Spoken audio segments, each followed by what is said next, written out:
What is up, and welcome to another neON topic. That's our discussion series about all things gaming. Tonight, I'm joined by a special guest. I'll introduce him in a second, but first, let me tell you that I am Gage, aka Luke Shot First, and you're here on Neon Pocket Dimension. If you're watching live on Twitch, thanks for joining us. If not, you can catch us as a YouTube video later on youtube.com/@neon gaming dimension. You'll find us there. We're going to talk some South of Midnight impressions tonight. Very excited. But before that, let me introduce you to James Halliday of BLP Entertainment. Thanks for being here. Hello. Thank you so much for having me. Yeehaw, we're up and running. I am running the stream tonight. So as you guys know, Jacob, our producer supreme, aka OM Jesus, is usually the one behind the ones and twos. So bear with me as I do my best to lead us through the production side while I also host. You know how it goes. But yeah, without further ado, we'll get in. How you doing tonight? How you been doing some gaming? Feeling good? Yes, I haven't got too many games on the go right now. I think I've got Suikoden in 2 going on. I got South of Midnight. I got Death Stranding. Oh, wow. Got Final Fantasy IX replay and Avowed. So Ooh, I want to replay Final Fantasy IX. It's been forever. I played Final Fantasy IX when I was at that age of like when something got too hard, I just wouldn't grind to get better at it. You know what I mean? So like I don't know that I ever finished it. I got far, but I don't think I ever finished it. Yeah, it's a good one. It's I go back and play it like once every year or so. Nice. Is that your favorite Final Fantasy, you think? It is. It Nice. is my favorite. It wasn't my first, which a lot of people attribute their favorites to, but my first was Final Fantasy 4 or okay, 2 on the Super 2. Yeah. But yeah, no, this one just struck a chord with me in so many ways that was just absolutely perfect, and I love everything about it. So I keep going back and playing it again and again. I play a lot of them again and again, but this is the cream of the crop for me. I like that it's just like kind of a classic medieval fantasy setting. Mm-hmm. You know what I mean? Like so much. Oh, for sure. Especially like after 7. I don't know anything about 8, to be honest. I know that Ben Starr loves 8, but I don't know anything about 8. I've never played it. But after 7, like to go back to just a classic thing is cool. Yeah, I'm juggling way too many games as well right now. I'm still in Avowed, which I love. Playing South of Midnight, which is cool. I just beat Dragon Warrior Monsters on the Game Boy Color. Oh, nice. Recently, I've played that game 1,000 times, but I love that game. I think it's secretly the best Pokemon game of all time. And what else have I been playing? Oh, I was playing. What's it called? It's called like Mullet Madness, something or other. Oh yeah, the one that's kind of like Angerfoot or whatever, like the super aggression, like Doom. To the max. Yeah, no. Ultra kill like. Yeah, like a total what do you call it? A boomer shooter, as they're calling it these days. Boomer shooter, yeah. So yeah, that's pretty good. But yeah, lots of games going on, and then I'm getting ready for Clair Obscur Expedition 33. That drops in sometime in April also, and then we got Night Rain, and it's endless. It's all good stuff. I know. But that's even without Switch 2 stuff. That's true. I'm in the camp. I know we're deviating. We'll get to it in a second, but I'm in the camp of I'm probably not going to buy a Switch 2 at launch. Just because like I don't know. I mean, maybe if Nintendo like sent me the invite because I did register just to see. Yeah. Although I haven't had a Switch Online account for about 12 months, so I probably had 12 months of subscription throughout my time having one, but I haven't had one for a while, so I don't know if they'll give it to me. But. Yeah. I might wait and see how things shake out. Fair. Yeah. I mean, it's difficult times right now, so yeah, totally understandable. Yeah, it's hard for me to justify with like my Steam library and how many games I have on Game Pass to be like, hey wife, I'm about to spend another $500-600 on a gaming console. She's like, you have so many video games to play. There's no need. And especially because I can stream my Xbox to my iPad in my bed. You know, it's like I don't really need. It's perfect. You know how it goes. Speaking of Xbox, we're talking a new release of an Xbox first party, Compulsion Games. That's right, it's South of Midnight. This is an action platformer kind of thing. I mean, you know. Yeah, I would say that's exactly what it is. Third-person action adventure game. If you haven't seen it, it is a really cool art style. Only hold on a second, my window just didn't do what I wanted it to do. Um, but yeah, it's just been came out on Xbox Game Pass last week, or I guess no, this week, right? Um, Yeah. yeah, it just started Uh, up. Tuesday. Heck yeah. So we've both been playing it. This is just going to be an impression stream. We're going to keep it like spoiler light. I know, like for instance, to reference OM Jesus again, he can be really like he can be really like tepid Persnickety. about persnickety. Well, we all know that, but no, he can be very sensitive about spoilers. Where Yeah. like even the description of a level or like a boss fight will be spoilers to him potentially. I think we are probably going to get into at least the first boss of the game. Just not like necessarily like in this like narrative spoilers, but I just want to be able to talk setting and like mechanics and Hmm. that kind of stuff. So if you really want to see nothing of this game, go play it on Game Pass and then come back and watch the VOD later. But if not, we're just going to be kind of getting into our impressions. So how are you feeling after two nights of playing this game essentially? I think, yeah, we got about, I want to say 2.5 nights Mm-hmm. in. Maybe no, it's 2 nights. Um, I'm about halfway through chapter 9, like near the end of chapter 9, Cool. and I have got to say that this game is steeped in so much lore and mythology and cool storytelling and just really drenched in the setting that I'm in love with it. However, from a gameplay standpoint, not so much. I think if I had to give an overall quick impression, I would say probably a 7 out of 10. But that doesn't mean I do not like this game. I really am enjoying this game, and I think there's like we gotta really stomp our foot down on on sevens being bad.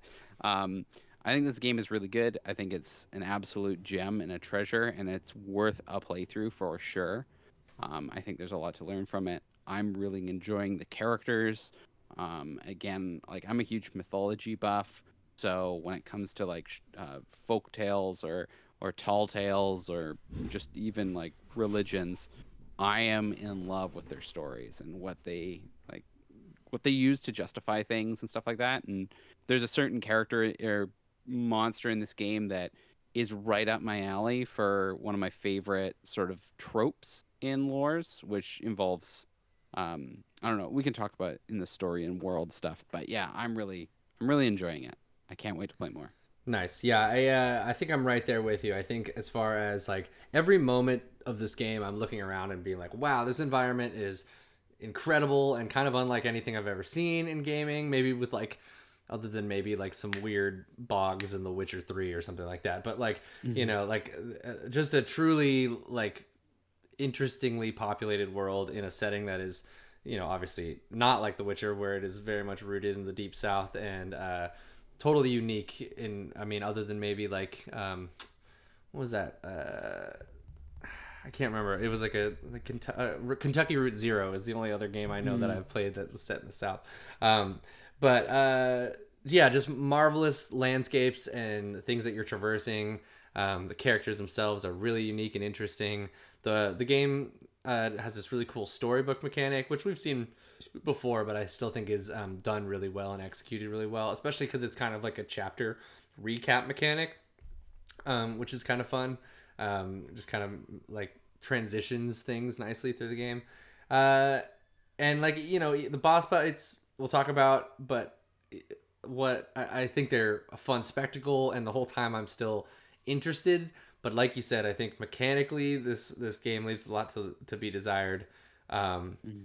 and it's really not a deal breaker. It really isn't, because it's like not it's not so tedious, or there's not so much of it. And I think this game is relatively short. I think How to Be has it at like 10 to 12 hours. So that's like a Mm. really palatable length of a game to be able to be like, okay, I don't love the combat, but like it doesn't really matter to me. Yeah. Everything else on top of it is worth seeing for sure. Like you said, worth the playthrough. And like you said, I think I'd be right around 7.5, something like that. And that does not mean bad. The internet likes to think that means bad. But that actually on our scale, I mean, I don't remember exactly what, I don't have the words pulled up in front of me, but I think that means like it's a solid or a good game. You know what I mean? It's a good game. It's not a great game, Yeah, but it's a good game. and I would even say there's elements of this game that are absolutely outstanding and like Oh, for sure. utterly unique, and then there's just some things it falls back on that just it could be better in a South of Midnight 2 or in whatever their next game is. This is like a unique game for Compulsion. Um, the last game that they put out was We Happy Few, which again had an amazing art style and a really intriguing premise, but I think it just the style of the game that it was kind of weird. I wanted it to be more of a BioShock and less of like a it was kind of weird. It was like a weird persistent like procedurally generated world. You know what I mean? So Hmm. I wanted to really like that game, and again, I saw elements that were really cool. So it seems like the studio is just like building and building, which is sweet. But let's get into the gameplay a little bit. Do you want to take us through what are your negatives about the combat? I guess, and just the traversal, I suppose too. I think the combat and like the traversal, so they break up the game into like segments. There's like kind of three core sections where the first one is you're just exploring, you're running around, you're exploring, you're following, you're searching for threads or whatever, the weave, which are your collectibles. Um, and there's little puzzles that you can solve to unlock those. And then also you're looking for combat zones so you can heal the stigma in the land. And so these combat zones start like basically an Okami, like, okay, you've been running around the world, now you're stuck in this battle. It's a ring. You're in here. You fight the monsters, and once you're done, you can continue on.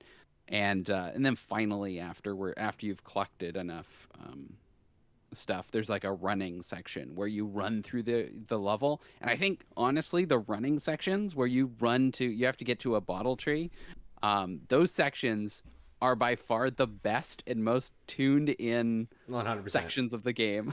like but like when it comes down to it, like there's nothing inherently like wrong with the combat or the platforming aspects of the gameplay. It's just not tuned, if that makes sense. Like it's all there. You've got dodges, you got this sort of quick like you attack quickly, then you dodge. If you do a perfect dodge, you do bonus damage or a stun. You got all these little spells that have a cooldown. Whenever you kill an enemy, you regenerate some of that cooldown as well as a little bit of health. So there's like this give and take. But the problems I find with it is you're just sort of cumbersome with all of your attacks, and your dodge feels clunky. Like I have sworn I've dodged attacks, Me like too. even not perfect, but I was like, oh, I hit dodge and I still take the damage. And when you take damage, you get stunned for a second, and when there's like five enemies surrounding you, it could be detrimental. Like I've gotten not stun locked, but like just knocked into another hit, or even like the only indicator of enemies when they're off screen is this arrow. Yeah. It doesn't really give you an idea of what enemy or what kind of attack is coming.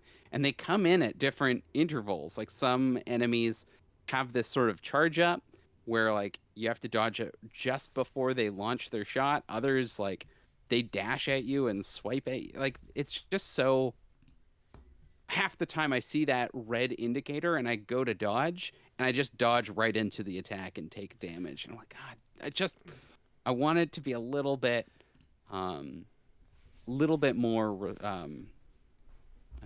I guess like Snappy, dialed right? in. Yeah, Yeah, for me snappy, right? for Yeah. me it's definitely uh like you said, like I you feel like even though you're this kind of like spry, like you're young and you're like, wearing basketball shoes, and you feel like you should have this really cool like almost like Spider-Man like kind of I don't know, like, because the traversal makes you feel kind of that way with like the way you're Hmm. weaving. Like they're not webs, they're threads, but there's kind of a similar vibe, and you like turn them into like a cool little glider at some point, and you can like zip to telephone poles and things like that. Like there's some cool stuff there for sure. Hmm.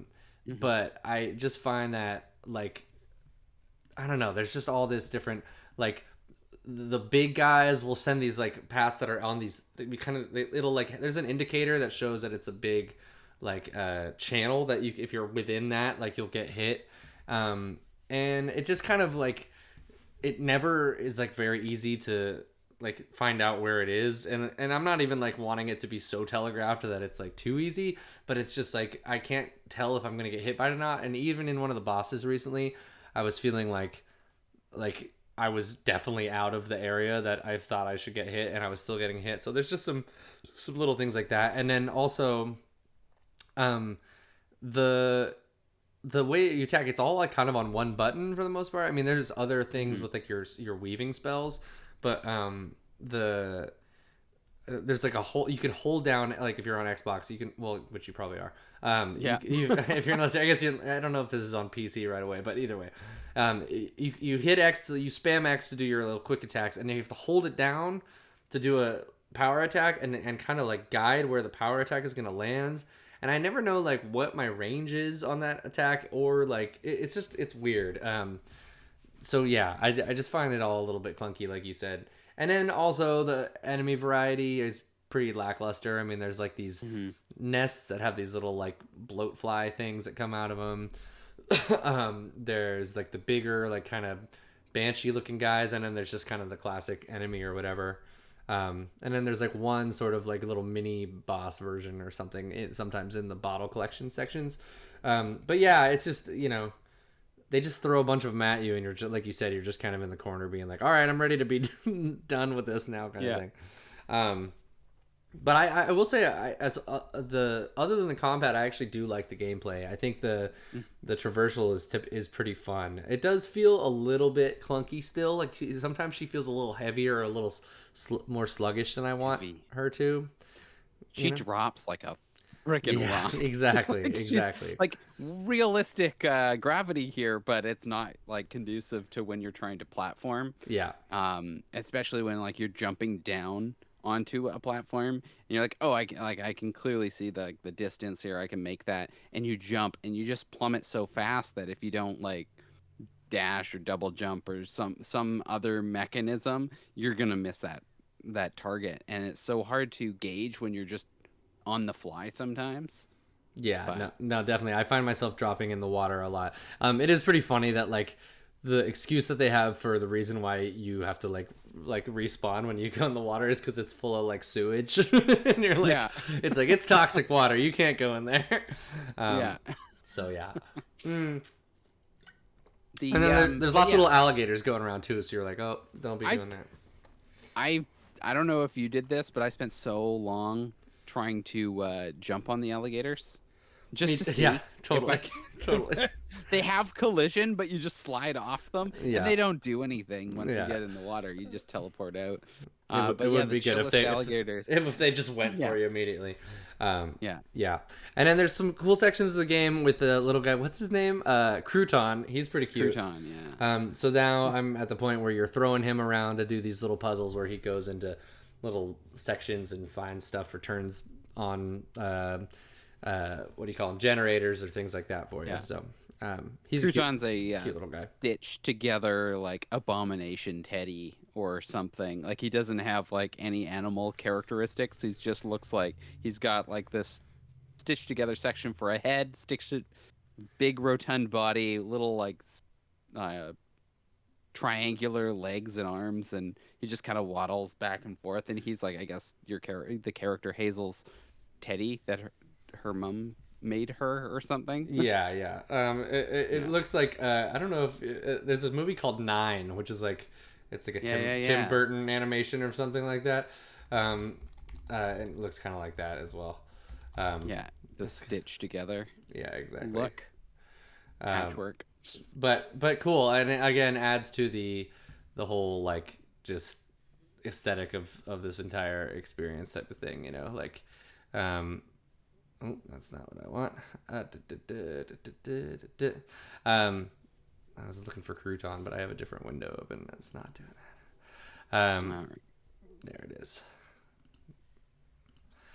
But yeah, I really like just the way that like, it's like your stuffed animal that you're like packing the house when you first start the game off. and gets lost. The premise of this game kind of is that there's this hurricane that's happening.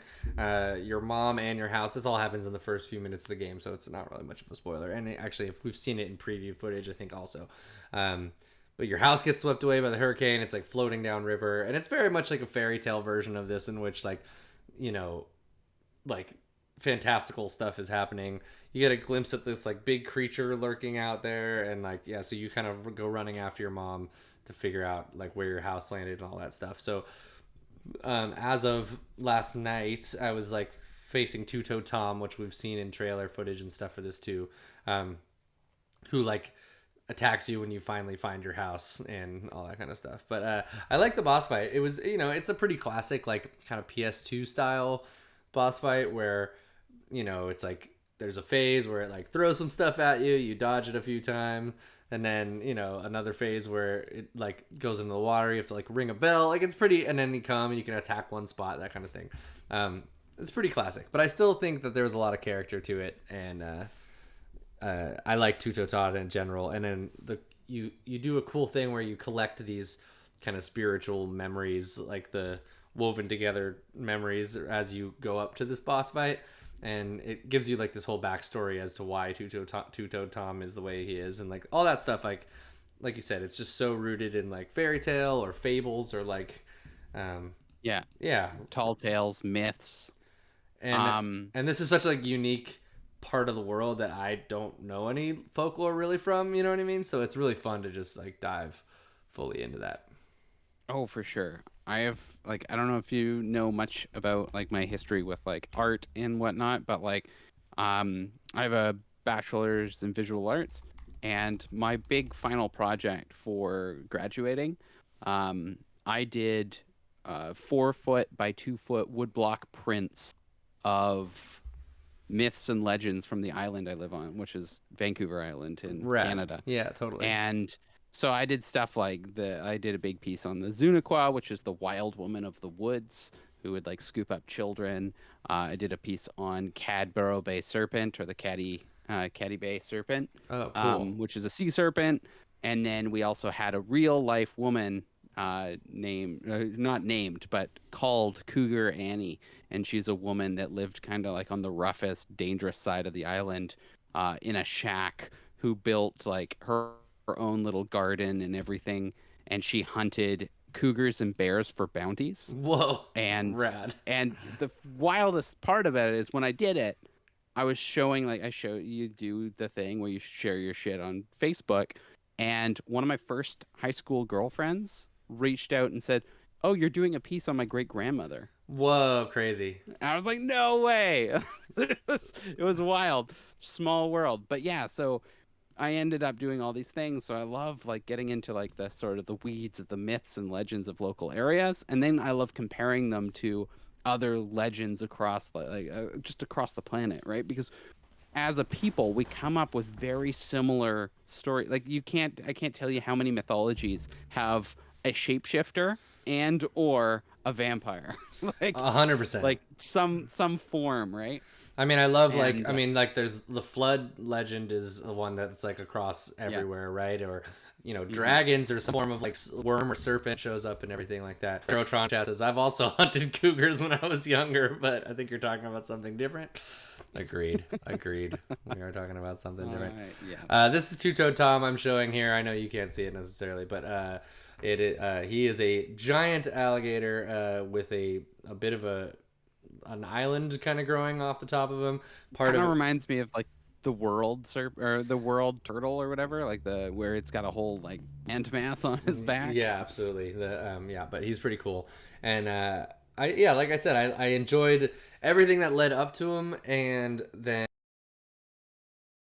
the boss fight. I think like even though it was rudimentary, the kind of dialogue you're having throughout it, the little quips and stuff that she's making, um, yeah, just everything that you're kind of like learning about the world as you're going through the process of these like fights and set pieces, I think are totally rad. And that Yeah. leads me to the music. I think the music Oh my is. God, yes. I cannot wait for the soundtrack to come out for this. I hope it gets put on streaming services, but if not, I'd buy it because it's cool. And there's proprietary music that's actually telling you what's happening in the game. Like it is narrative, and there's these really cool atmospheric like songs that are happening as you lead up, and then they'll kind of drop little pieces of Hints. of the lore and stuff that's happening, which is really cool. Like children's choirs or like kind of like Baptist church kind of like gospel stuff going on. Well, Um, there's a character in this game that I'm pretty sure is just a fucking reference to a Dolly Parton song. 100%. And like just her name, like, is this a spoiler? Do I hold up? Okay, but like if you know anything about Dolly Parton, like this character is like, you're like, oh shit, it's the description is identical. Yep. What, like, she is just it's her name. It feels like it, just even like what she does feels like very much right, ripped right from Dolly Parton. And then she's a singer, and so like later in the story of her, like that chapter, she's singing the background music, and Yep. it's just so good.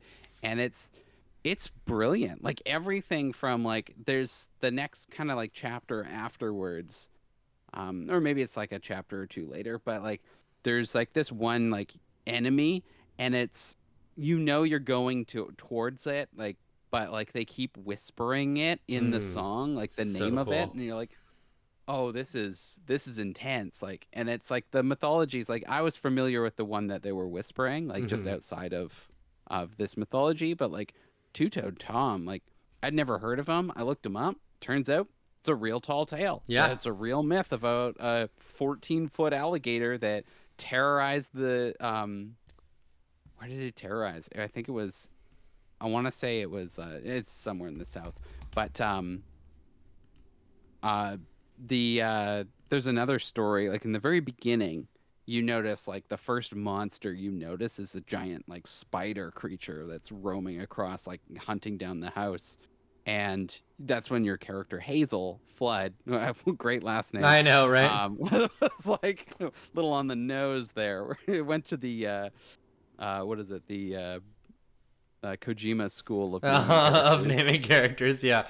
But 100%. she was like, "Oh my God, like what am I seeing? Like that is not real. That was really big."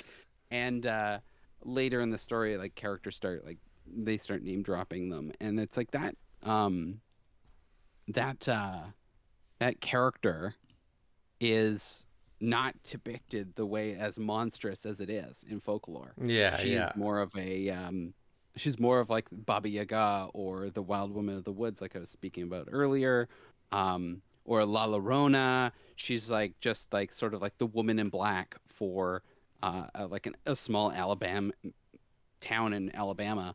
It looks like And Tuto she looks, Tom is also Alabama. it was Um, Alabama based. yeah. Um, which makes sense. But yeah, like she's also not dangerous. Like she's just freaky, I Yeah, think. yeah, totally. Um, but it's really cool to see all of these like sort of remixes of um mythology, and I'm so excited to play more. I love this stuff. Like it gets me so excited. Yeah, absolutely. And yeah, I think it's only going to get cooler as the game goes by for sure.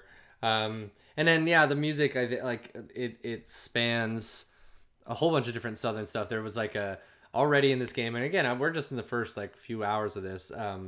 Already there was like a kind of country rock song, like a southern rock sort of vibe. Really cool, like bluegrass banjo tune. Um, like almost kind of like a weird like Appalachian like kind of like road song.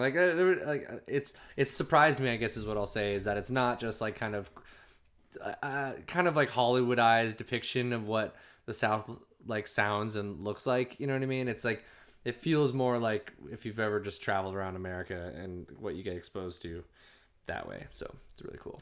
Can, I also want to mention that this game is so unapologetically black. Like Mm-hmm. it is like right out the gate.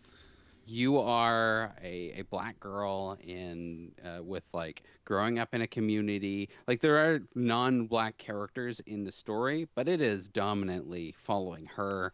I think she's technically half black because I think her her Her father dad's was white, yeah. white, because yeah, you meet the dad's passed away, and this is like really a story about the girl and her mother, Hmm. and she's having troubles with her mother, and it's kind of like Hazel's coming of age story, and she's through all these myths and legends that she's helping to like heal, or at least like get the characters, other characters past. She's learning more about her mother as well, because Yep. her mother's a social worker, and she's found out she's this mystical sort of a weaver, which is somebody who's sort of a mystic, right? Yep. So she's going through this stuff, and it's really cool how like they're blending these very like very um yeah, like black themed stories, and like this is not something like there's cultural stuff that I'm not familiar with, but I'm super interested in Yeah, me following too. it. I've been having a great time playing this. Yeah, it beats around the sort of like, and again, I don't want to misspeak, but Yeah. something along Santeria and voodoo, like there feels to be like that sort of Yeah. sort of those Creole and Southern slash Appalachian, like black or like typically like Pacific Islander or Caribbean style like Yeah. religions or mysticism. And then really interesting. There's with the grandma that you meet, the white grandma, who she's like very much living in like a plantation house. Yeah. You go there in the very beginning of the game for some help that you don't really receive. She was very creepy. Instantly, you're like, "Ooh, I'm not a fan." Like it's pretty funny. Um, And she seems to like know more about you than you know about yourself. 100%. And I won't spoil it into what happens when you encounter her because that's kind of a fun moment in the Yeah. beginning of the game. But you can tell that she might be, or at least this is total speculation on my part, but that she might be maybe a more main villain of some kind, or she just feels like Antagonistic in some way. she feels like a classic like Disney. Um, Disney grandma or like evil Yeah. step Step grandma or something grandmother. like that, kind of that character archetype. But yeah, I'm interested to see because there already like there's been some really cool moments like kind of referencing your dad's passing, and I like that it's not like it doesn't hit you over the head. It's either in like notes or just little things that Hazel says, and then during the hurricane there's like a little snippet of you seeing your dad's grave that I was like, oh, that's cool. Like just like just Yeah. on your way through like, it's in the middle of like an Uncharted style like not QTE but like kind of The world's falling the apart. world's You're falling apart running. and you're running through it type of thing, and you just kind of Yeah. like glance your dad's grave real fast. I thought that was really cool. um Yeah. but yeah, I feel it. So anything that like I think ultimately, like I said, other than just a little bit of gameplay woes, I still think that this game is pretty high up on games I've played so far this year. But anything that could bring it towards the end to bring it up from a 7 for you, or yeah, or how do you, or if not, is there anything that you think Yeah. would bring it Oh, down? did I lose you? Yeah, for a Oh. second we lost you for a second. I don't know what it was. Yeah. No, I think it was both ends. All right. Sorry, I heard you. Anything that would boost it up or bring it down. Um, as far as a boost, I think the only thing that I like, I don't all my problems with the game are in the core gameplay, and I don't think that that's going to be resolved by anything Yeah, necessarily. I I think feel that's that. just it's just it is what it is, and that's fine, because everything is hinging on the story, and the story's fascinating. Like the little using like the go like sort of the memories, going through all these memories of like these people to help them solve their pain and their past, or at least like figure out some sort of resolution, whether it's like the first character or being you help. Um, there's no real resolution to it. Like it's just a way to like help them get over their pain and move on. And I think that's really smart that you're not just saving the day and moving on, right? Yeah, It's totally. like the certain human characters you don't even talk to again. Like you're not there to actually you're not responsible for saving them. You're just helping deal with helping them take the burden off them a little bit. And I think as long as they do a really smart conclusion to this story, which so far the writing's brilliant. So I think they will do.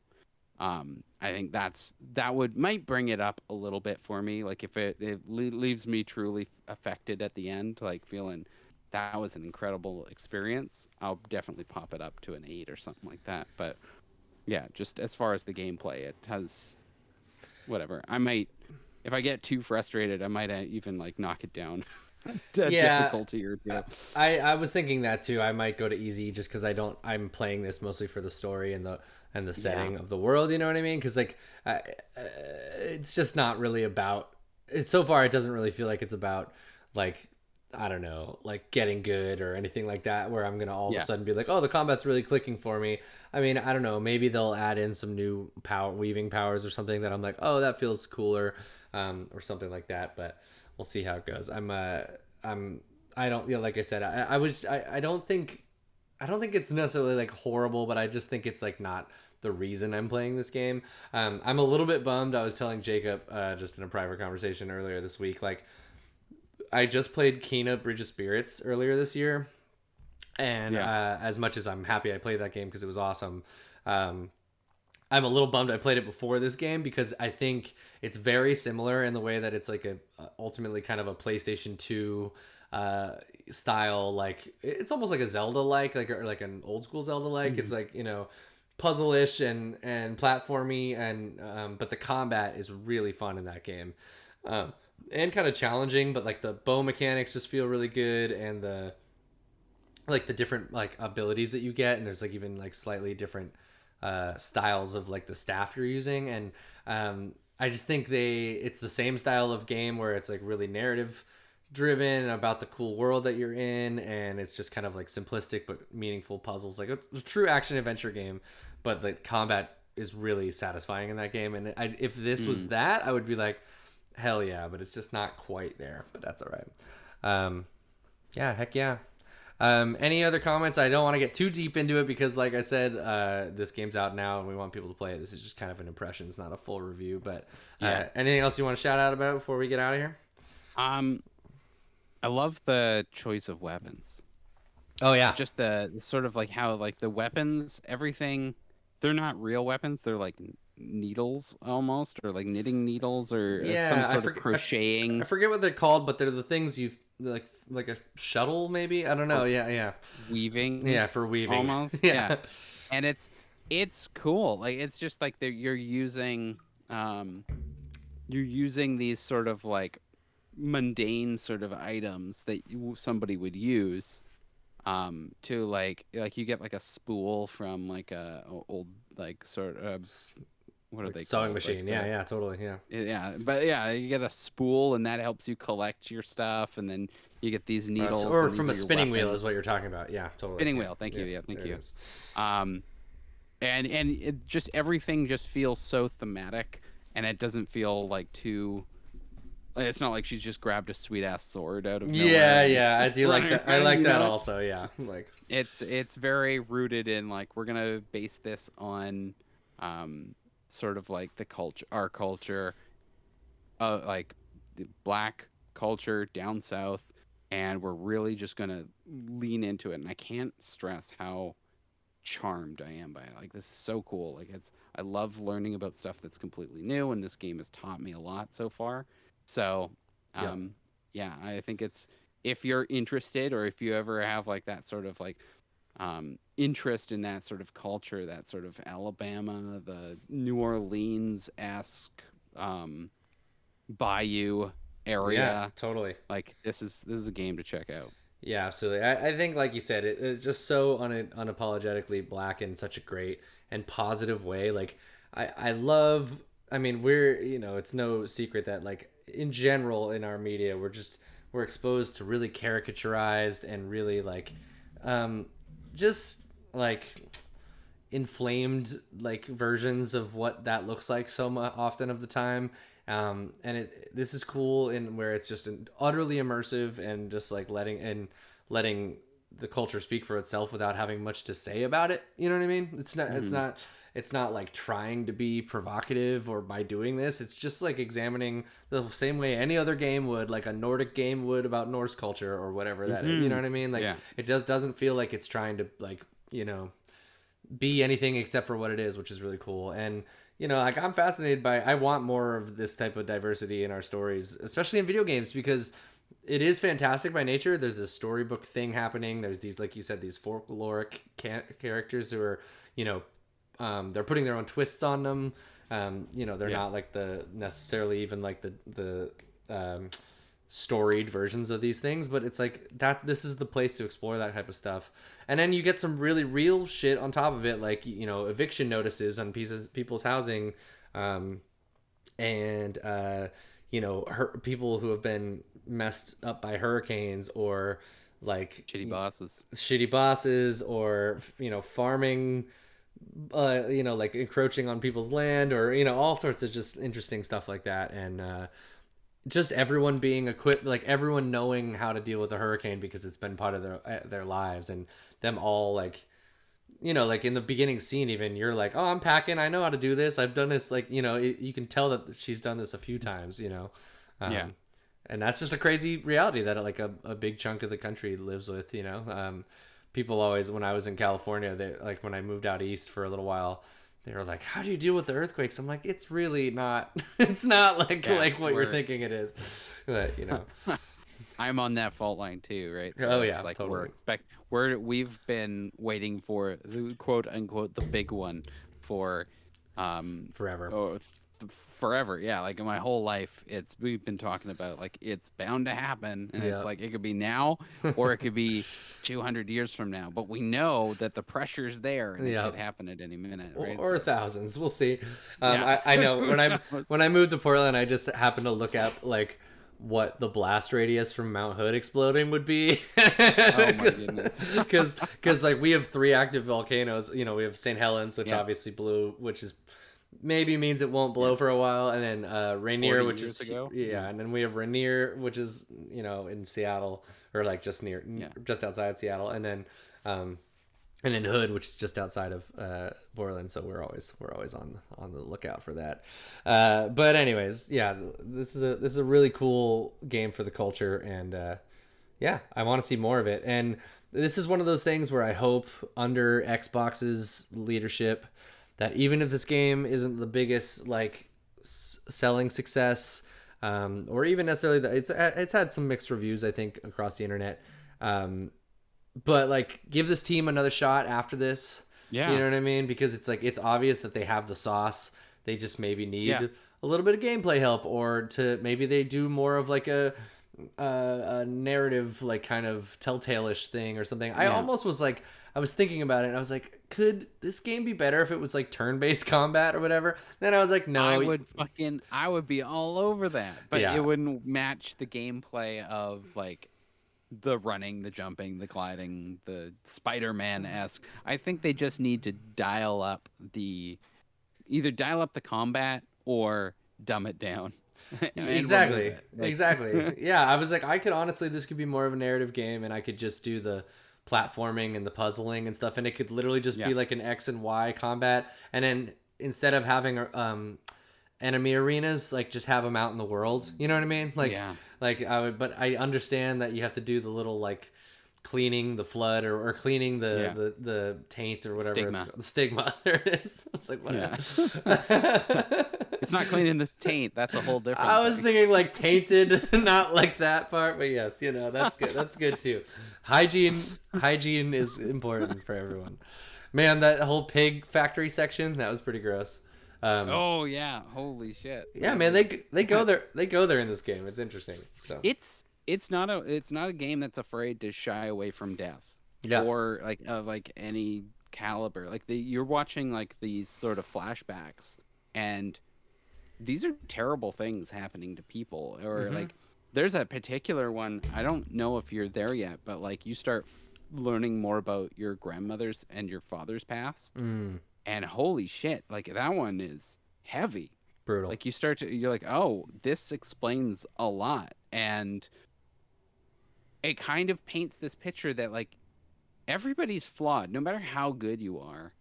you've made mistakes, and those mistakes leave lasting impressions on you. Like Yep. whether you realize you're carrying this pain or not, this pain has affected who you've become and your like the trajectory of your growth. And it's kind of about was there Hazel. Hazel? Yeah. It's kind of about Hazel learning about that and understanding that like there's it's not black and white. The world isn't black and white. Yep. It's not as simple as saying you go in this box and you go in this box, right? And that's why I think that there's I'm really curious about the path that this grandmother character takes, Mm. because it could so easily be the Disney villain, but we could also see this sort of like not almost a redemption arc for her, but I don't know, because it's a difficult Yeah. needle to thread, right? Yeah. 100%. Yeah, no, I'm hoping that I'm hoping there's just utter nuance throughout all of it, and that it doesn't try and necessarily, like, I think the initial introduction to her was that, but I could hopefully it's nuanced throughout the whole thing, and it is her grandmother after all, so whatever. But yeah, definitely her learning about how her mom is a human being seems to be a thing, and Hmm. just the not like just the way that all of her neighbors, when she's first checking on them in that first scene, like have such idiosyncrasies about them, being the like weird old lady who hasn't left the house in a long time, or like the kind of drunk redneck who lives next door but is also really sweet to His her, and dogs. yeah, with his dogs, and is instantly welcoming and like kind, Yeah. you know what I mean? I love that, like, they have a lot of opportunities to paint stereotypes, but then these people instantly become humans very quickly, when I'm like, all right, that's how we all feel. Like, even if you meet someone who could like kind of fit in the bubble like that, like ultimately they probably just treat you like a person when you first meet them, or when you get to know them, for sure. Can I pitch you my terrible theory Sure. that I really hope this, because this would be really bad. I feel like this would be terrible if they did this, but my gut is like in knots worried that this is the route they're going.